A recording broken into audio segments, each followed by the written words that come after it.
오늘 우리 같이 본 말씀 가지고 질문과 답 시리즈 35번째 선한 영향력 25번째 시간으로 하나님의 본심. 하나님의 본심 이렇게 하니까 하나님의 본심이 나에게 무슨 선한 영향력을 끼치게 되는가. 우리가 하나님의 본심을 알게 되면 우리의 신앙이 굉장히 든든해집니다. 여러분 117년 만에 더위라고 해요. 진짜 덥더라고요.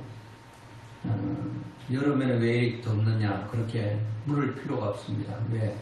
여름은 당연히 더운 거예요. 그런데 더워도 너무 더운 것 같아요. 그리고 겨울은 왜 이렇게 춥냐, 그렇게 질문할 필요 없어요. 겨울은 당연히 추워야 겨울입니다. 다 여름이 지나가지 않을 것 같아도 지나가잖아요. 지나가고 이제 9월이 됐으니까 가을입니다. 가을. 여러분, 이 가을에 또 하나님 전에 나와서 하나님께 예배하는 여러분들을 진심으로 사랑하고 축복합니다.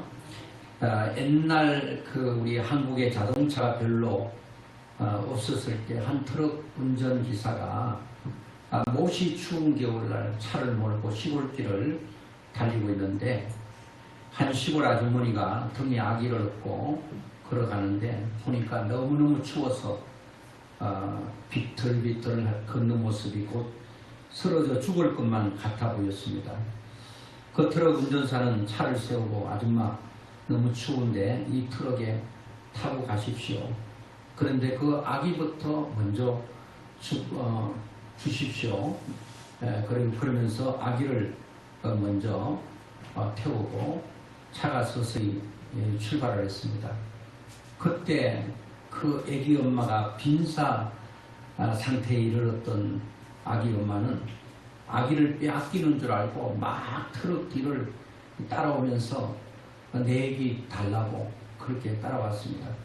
어느 정도 가다가 서 있다가 아주머니가 차에 가까이 오면 또 이렇게 차를 서서히 달리고 섰다가 달리기를 어느 정도 하니까 이제 이 아주머니가 빈사 상태에 있던 아주머니가 얼굴에 화색이 돌고 이제 땀을 흘리는 거 보고 그 아주머니를 태웠다는 겁니다.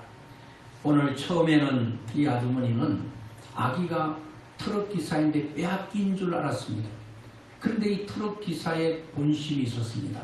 이러다가 이 아주머니 죽겠다. 아주머니도 살리고 아기도 살려야 되겠다라고 하는 그런 마음을 가지고 그렇게 했던 것입니다. 아이들도 부모의 본심을 안다면 부모의 마음을 아프게 하지 않을 것입니다. 다 마찬가지요. 본심을 모르기 때문에 사람은 제대로 살지 못할 때가 많습니다.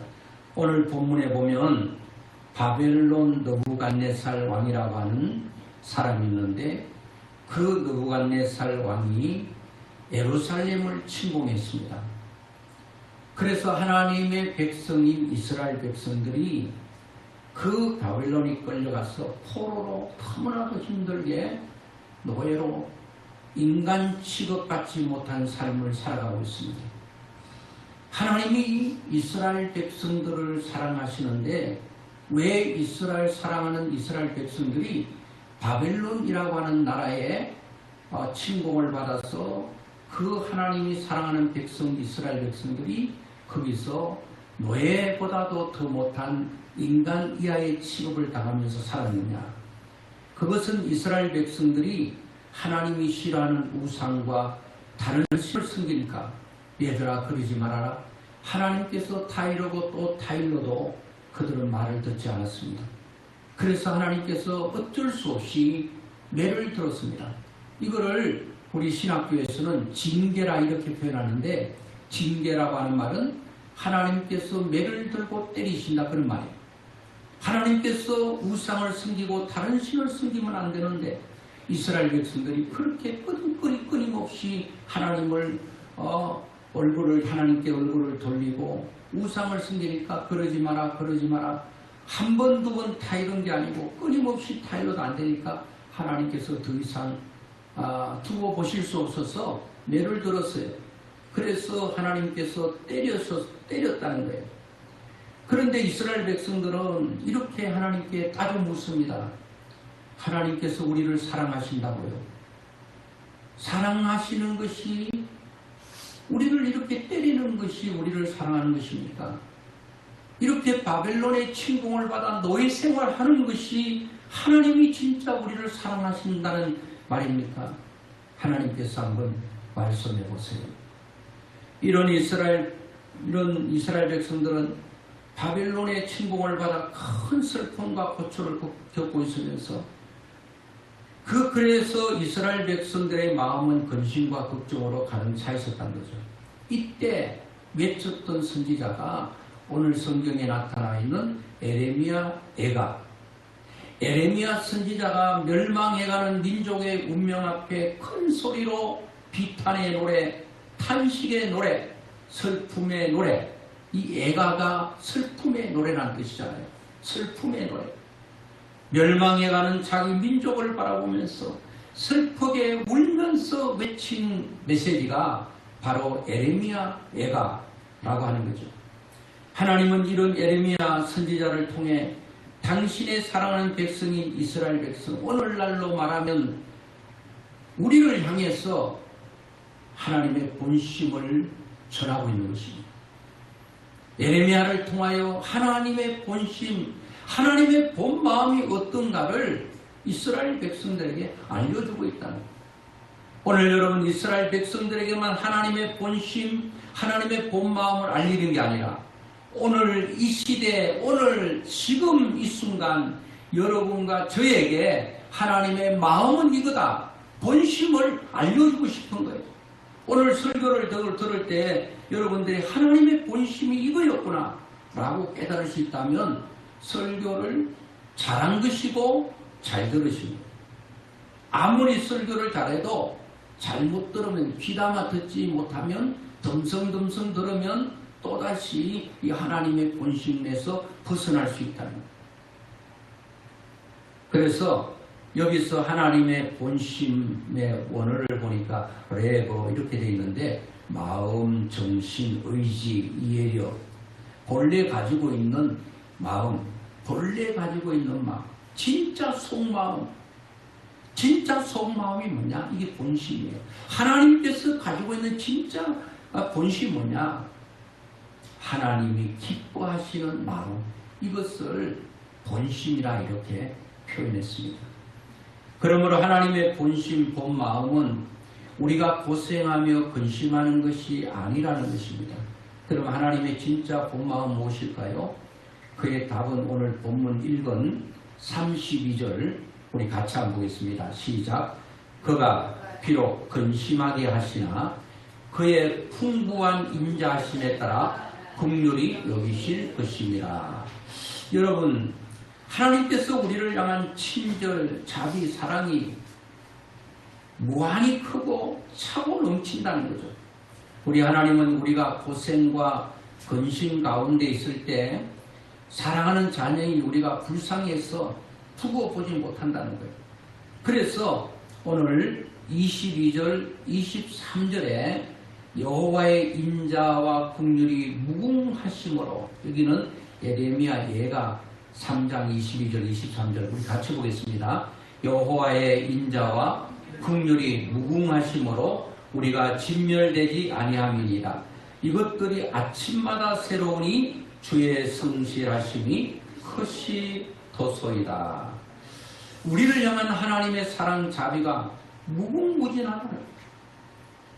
하나님의 사랑, 하나님의 자비, 이 하나님의 긍휼이 무궁무진하다는 거예요.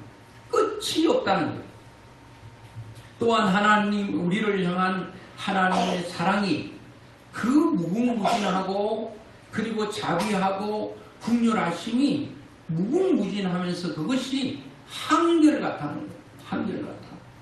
사람은 마음이요 진짜 잘 변해요. 하나님, 제가 평생 주를 위해 살겠습니다.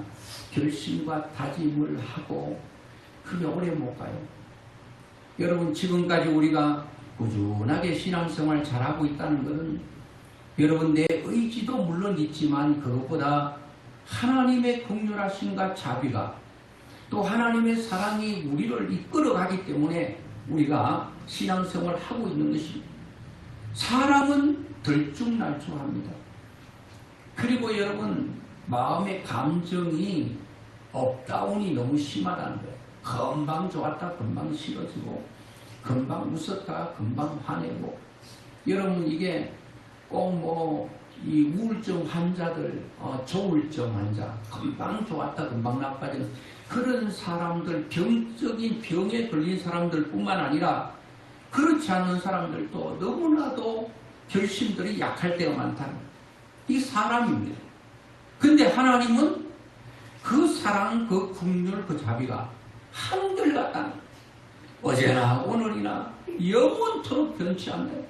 그러니까 그 하나님의 사랑을 우리가 믿고 그 사랑에 기대고 살아간다는 것은 너무나도 우리에게 큰 힘이 되고 능력이 된다는 거예요.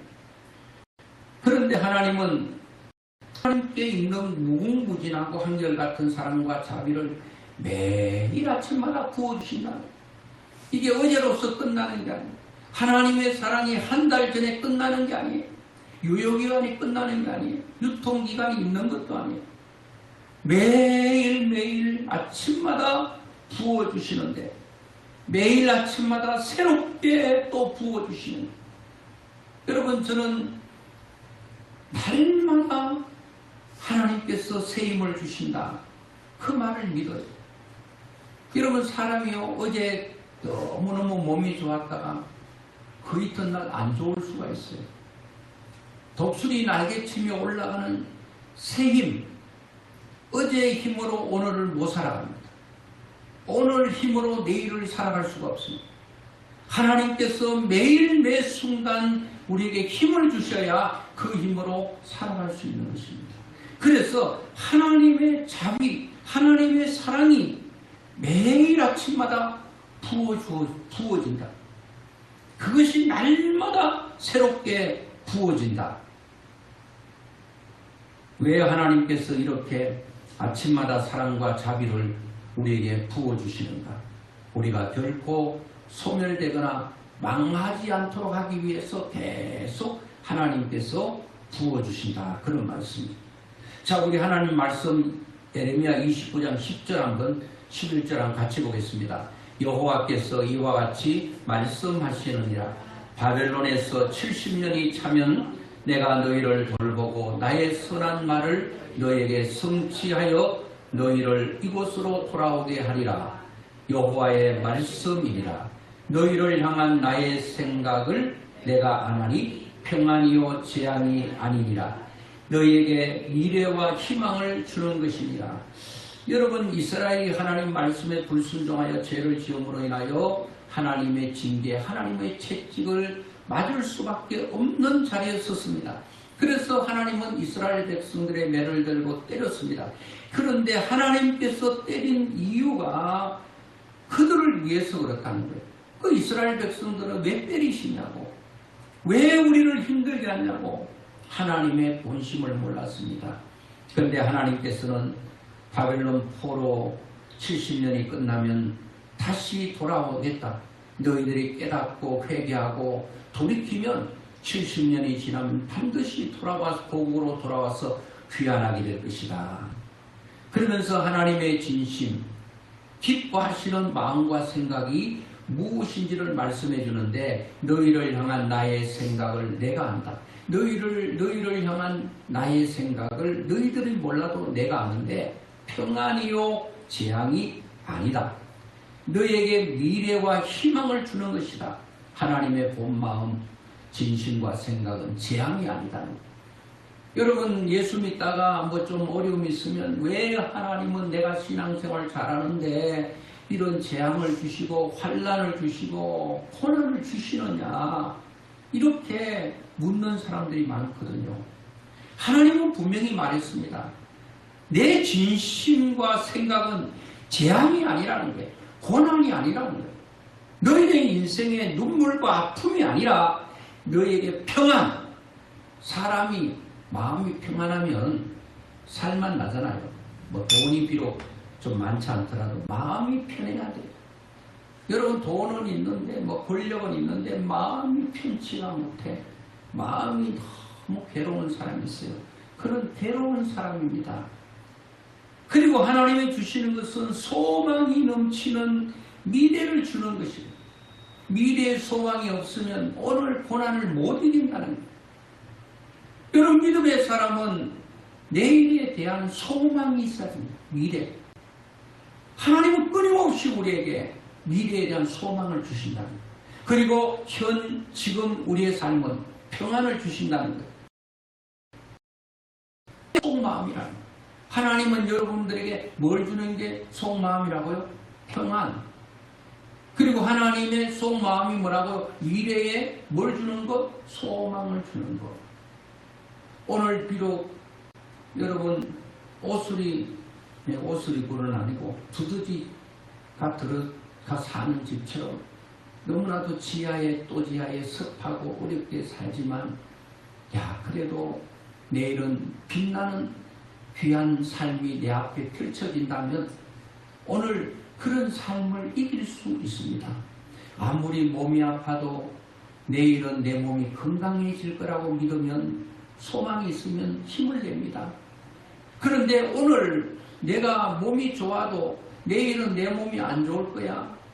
나는 그냥 몸이 안 좋아서 약해서 죽을 거야. 그러면 여러분 얼마나 그 삶이 힘들겠냐고. 요한복음 14장 27절에도 평안을 너에게 끼치노니 곧 나의 평안을 너에게 주노라. 내가 주는 것은 세상이 주는 것 같이 아니하니라. 너희는 마음에 근심도 말고 두려워하지도 말라.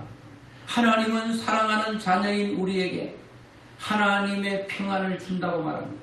세상이 줄 수 없는 평안이라고 말합니다.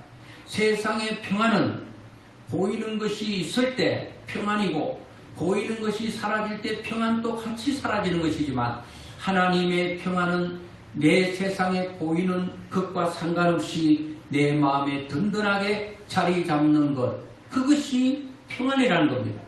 그리고 마음에 두려움이 없게 하는 평안, 이처럼 하나님의 본심은 우리가 평안을 누리는 것이다. 너희가 평안을 누리기를 원한다. 그런데 하나님은 우리에게 평안을 누리기를 원하는데 우리가 평안을 누리지 못한다면 하나님의 본심이 아니라는 겁니다. 평안하기를 원하시는 하나님의 본심이 마치 우리 부모님과 똑같다는 겁니다. 부모님이 자녀가 마음이 평안하면 얼마나 좋아요. 만날 전화해가지고 살겠니 못 살겠니 그러면서 마음이 불안하고 그렇게 하는 자녀들이 있다면 얼마나 부모님이 괴롭겠어요. 똑같다는 거예요. 그래서 오늘 여러분 우리에게 평안을 주시기를 원하신다고 했습니다. 평안을 주기를 원한다. 그럼 구체적인 하나님의 마음은 어떤 마음일까? 하나님의 마음은 이 땅의 축복을, 이 땅에서 축복을 누리기를 원하십니다. 이 땅에서. 우리는 여러분 지금 천국 가지 않았지 않습니까? 지금 어디 살고 있습니까? 발을 땅에 딛고 살고 있어요. 이 땅에 살고 있단 말이에요. 이 땅에. 지금 이 땅에 살고 있는데 이 땅에서 축복을 누리기를 원하신다. 하나님은 내가 이 땅에서 하나님의 축복을 누리기를 원한다. 이게 하나님의 본심이라는 겁니다. 예레미야 3장 오늘 본문 33절에 주께서 인생으로 고생하게 하시며 근심하게 하시면 본심이 아니시래. 인생이 이게 역설 아니겠습니까? 고생하게 하시며 근심하게 하시며 하나님의 본심이 아니냐고. 그러니까 이스라엘 백성들이 지금 고생하고 있어요. 근심하고 있어요. 걱정하고 있어요. 두려워하고 있어요. 이게 하나님의 본심이 아니다. 그러면 하나님의 본심이 뭘까? 창세기 49장 25절에도 내 아버지의 하나님께로 말미암나니 그가 너를 도우실 것이요 전능자로 말미암나니 그가 내게 복을 주실 것이라. 위로 하늘의 복과 아래로 깊은 샘의 복과 젖먹이는 복과 태의 복이로다. 하늘의 복, 아래로 깊은 샘의 복이 너에게 있기를 원한다. 하나님은 이 땅에서 여러분들이 복을 누리기를 원하십니다. 이걸 믿으셔야 돼요. 하나님께서 저를 이 땅에 보내시고 이 땅에 사는 날 동안 하나님의 복을 누리기를 원하는 게 하나님의 본심이니 저도 이 땅에서 하나님의 복을 누리는 사람으로 살아갈 수 있도록 도와주시옵소서. 여러분 기도하면서 그것을 사모하고 하나님의 본심, 내가 그렇게 살 때 하나님께서 나를 보면서 기뻐하신다는 거예요. 근데 여러분들이 날마다 울고 짜고 근심하고 걱정하면 하나님의 본심이 아니에요. 하나님의 마음이 괴롭다 이겁니다. 그래서 하나님의 진심이 어디서부터 시작됐는가 하면 인간을 창조할 때부터 시작됐는데, 우리 한번 같이 보겠습니다. 창세기 1장 28절 같이 보겠습니다. 하나님이 그들에게 복을 주시며 하나님이 그들에게 이르시되 생육하고 번성하여 땅에 충만하라. 땅을 정복하라. 바다의 고기와 하늘의 새와 땅에 움직이는 모든 생물을 다스리라 하시니라. 자, 하나님께서 사람을 만드시고 그들에게는 첫째 뭐 하셨다고요? 복을 주시며, 그 복이 뭐냐? 생육하고 번성하고 충만하고 정복하고 다스리는 것. 여러분 이 복을 여러분 가지고 있다면 더 이상 뭐를 여러분 더 바라시겠습니까? 하나님께서 처음에 인생들에게 주신 이 5가지 복, 이건 인간들에게 준 복이거든요. 여러분 짐승들에게 준 복은 딱 3가지입니다. 인간과 똑같이 준 복이 동물들도 생육하고 번성하고 충만하는 데까지는 이럽니다. 왜요? 짐승들도 토끼가 되든 돼지가 됐든 새끼를 잘 낳아서 잘 기르면 생육이잖아요. 그럼 자동적으로 번성해져, 많아져. 그리고 충만해져. 요까지는 동물들도 똑같이 하는데, 사람들에게 거기에 더해서 하나님은 정복할 수 있는 복을 주셨고, 그리고 모든 것을 다스릴 수 있는 복을 주셨다 이겁니다. 이 복을 여러분과 저에게 하나님이 이미 주셨다는 거예요. 그래서 우리는 정복하고 우리는 다스려야 된다는 거예요. 이 다스리는 복도 주셨고, 정복할 수 있는 복도 주셨고, 생육하는 복도 주셨고, 번성과 충만의 복도 주셨다. 그거를 우리가 믿어야 된다는 거예요. 내가 믿는 겁니다. 그런데 우리는 정복을 당하고 다스림을 당하고 지배를 당하고 이런 것들이 하나님의 본심이 아니다라고 하는 거예요. 하나님의 본심은 내가 너에게 복을 주는 것을 본심이다. 그 복이 정복해라, 다스리라. 근데 지금 사람들이 다스려집니까? 자기 마음 안 다스려져. 그래가지고 사람들이요,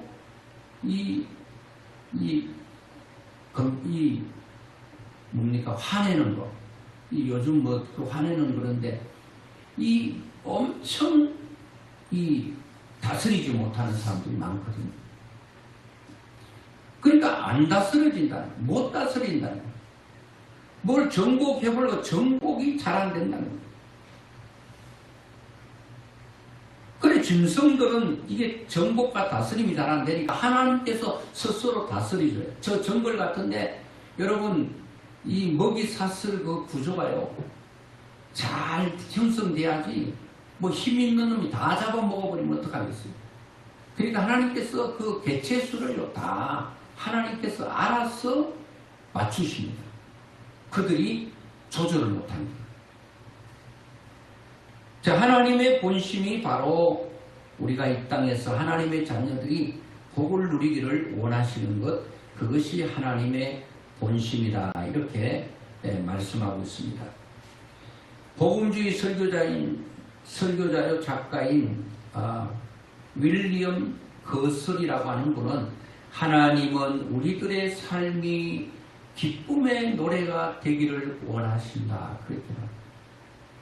하나님은 우리들의 삶이 기쁨의 노래가 되기를 원하신다. 그러니까 우리의 삶이 노래하는 인생이 되기를 원하신다. 이게 하나님의 마음이라는 거예요. 하나님은 우리들의 인생이 기쁨의 인생, 즐거움의 인생이 되기를 간절히 원하고 있다는. 그런데 많은 사람들이 어떻게 살아갑니까? 하나님의 기쁨 되기보다는 하나님의 슬픔이 되고 있어요.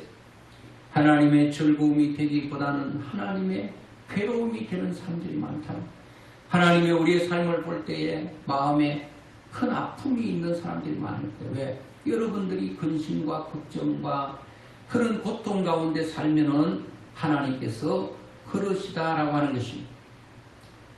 그리고 하나님은 우리에게 복을 누릴 뿐만 아니라 복된 사람으로 살기를 원하신다.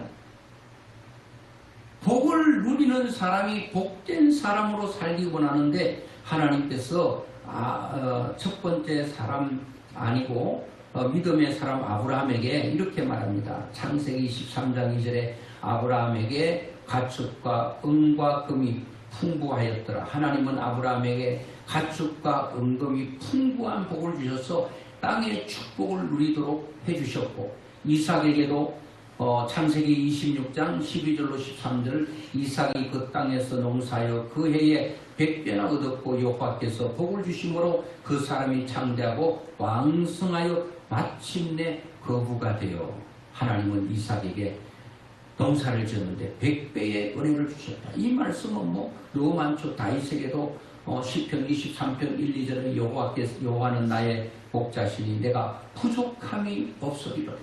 하나님 안에 부족함이 없는, 그가 나를 푸른 풀밭에 누이시며 쉴만한 물가로 인도해 주셨다. 하나님은 시골 마을의 가난한 목동이었던 다윗에게도 넘치는 복을 주셔서 땅의 축복을 누리게 하셨다. 이제 앞으로 우리가 말씀 끝나고 부를 것 찬양 복음성가 반드시 내가 너를 축복하리라. 반드시 내가 너를 축복하리라. 반드시 내가 너를 들었으리라. 천지는 변해도 나의 약속은 영원히 변치 않으니 두려워 말라. 강하고 담대하라. 낙심하며 실망치 말라. 낙심하며 실망치 말라. 내 소원 이루는 날 속히 오리니 내게 영광 돌리니. 내 소원 이루는 날 속히 오리니 내게 영광 돌리니. 이 찬양을 우리가 들을 텐데 반드시 내가 너를 축복하리라. 이게 하나님의 간절한 소원이라는 거예요. 그렇습니다. 여러분, 우리를 향한 하나님의 본심은 사랑하는 자녀인 우리가 평강을 누리기를, 평안한 삶을 살기를 간절히 원하는 것, 그것이 하나님의 본심이다 라고 하는 것입니다. 그래서 여러분, 미국의 작가 달린 마리 밀키스는 이렇게 말했습니다. 우리가 복을 많이 받으면 받을수록 우리가 받은 그 복을 흘러 넘쳐서 다른 사람에게로 흘러간다. 하나님이 사람에게 선한 영향력을 미치게 하는 것이라고 말했습니다. 하나님의 복을 받아야, 좀 그게 넘쳐야 그 다음에 흐르는 거죠. 나도 지금 힘들어서 딸랑딸랑하고 있는데 어떻게 흐를 수가 있고 넘칠 수가 있고 그게 다른 사람으로 넘어갈 수가 있겠습니까? 하나님이 우리에게 많은 복을 주시는데 하나님의 주시는 많은 복이 넘쳐 흘러서 다른 사람에게도 흘러가서 이것이 선한 영향력을 미치게 해야 된다라고 하는 것입니다. 복을 받아 흘러 보냈던 사람 한 사람 얘기를 들고 말씀 맺으려고 하는데요. 이런 록펠러라고 하는 사람 이름은 들어봤죠. 미국의 석유 왕이죠. 19세기 세계 최고의 부자였던 록펠러는 가정 형편이 어려워 고등학교도 채 졸업하지 못했습니다. 그러나 어머니의 청교도적인 신앙을 물려받은 신앙생활을 물려받아서 신앙생활은 아주 잘했습니다. 록펠러가. 그래서 26세에 석유 정제업을 시작했습니다. 하나님이 축복하셔서 31세에 백만장자가 됩니다. 43세에 억만장자가 되고 55세에는 세계 최고의 부자로 등극하게 됩니다. 그러던 그가 심한 병에 걸려 비스켓과 우유만 겨우 먹어야 되는 그런 몸이 극도로 쇠약해졌습니다. 의사가 진단을 내린 당신은 1년 넘기기 어렵습니다. 진단받고 귀퉁해 하던 록펠러에게 목사님이 이렇게 말씀했습니다. 그동안 돈 버느라고 잠도 못 자고 피곤하며 숱한 스트레스와 정신과 육체가 쇠약해졌으니 이제부터 남에게 좀 베풀며 이제 섬기며 좀 사십시오. 이렇게 목사님이 이제 1년밖에 못 산다는 이 억만장자인 세계 최고 부자인 록펠러에게 말을 했습니다. 얼마나 많은 돈을 가졌느냐보다는 얼마나 가치 있게 사용하느냐가 더 중요하다라고 하는 목사님의 말씀을 듣고 그는 자기를 깊이 성찰했습니다. 만약 내가 이렇게 죽는다면 나의 이 많은 재산 중에 단 하나도 갖고 갈 수 없지 않는가. 일생에 있어서 돈보다 더 중요한 것이 있다. 돈이 인생의 전부가 아니다 라고 하는 것을 자기가 깨닫고 이제 이 돈을 나누기를 시작했습니다. 그 결심한 대로 록펠러 재단을 세워서 막대한 재산을 교회와 사회를 위해서 막 흘려 보내기를 시작했습니다. 수천 대의 그때는 fun금이잖아요. fun금을 수천 교회에 보냈고 4,928개 교회를 세웠고 미국 시카고 대학 등 4개의 아주 유수한 대학을 설립하고 선한 일에 열심을 다했습니다. 록펠러의 선한 영향력이 막 흘러갔습니다. 하나님은 이 땅에 우리가 복을 누리기를 원하시고 또 복 받은 사람으로 살기를 원하는데 복을 받은 후에 어떻게 살 것인가가 더 중요합니다. 록펠러는 많은 물질의 복도 받았습니다. 이 복을 이제는 흘러보내는 일을 했습니다. 이런 과정 속에 록펠러는 너무나도 마음이 기뻤습니다. 건강이 회복되어 1년밖에 살지 못할 것이라고 하였는데 그가 98세까지 장수하며 살게 되었습니다. 하나님은 록펠러에게 넘치는 복을 주어 누리게 하셨고 그리고 그를 통하여 또 수많은 사람들에게 복을 흘려보내는 축복의 사람이 되게 하신 것입니다.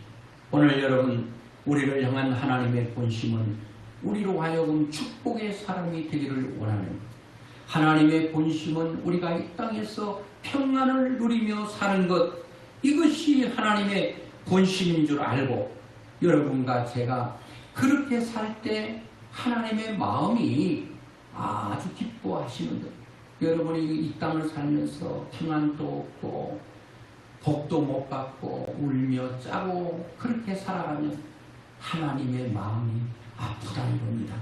여러분 우리 명성종교에 속된 여러분 모두가 다 하나님의 본심을 알아서 나도 평안을 누리고 그리고 하나님의 복을 받아 그 복을 또 다른 사람이 흘러보내는 선한 영향력을 끼치며 사는 귀한 축복의 사람들이 되기를 주의 이름으로 축원합니다.